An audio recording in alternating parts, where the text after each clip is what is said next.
هناك أيها المصابون، أيها المحزونون، يا مرضى، يا مهموم، يا من ودعت الغالين، يا من مدامعك تجري والناس ينامون، هناك منازل في الجنة لن تبلغها إلا بالصبر على القضاء، حلوه ومره، أن ترضى على الله. الله عزاء لك عن كل شيء تفقده، فلماذا الحزن والوعد عند الله والخلف عند الله؟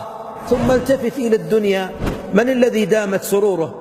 أحدهم وعظ هارون الرشيد وكان في شرفة قصره، وما أجمل القصور، وجلس على شرفته وتحته النهر فأوصاه، قال أوصني، قال يا هارون هذه قصورهم، وكانت المقابر قريبة، وتلك قبورهم، فما أغنت قصورهم عن قبورهم، رحلوا وهل نحن إلا أموات أبناء أموات.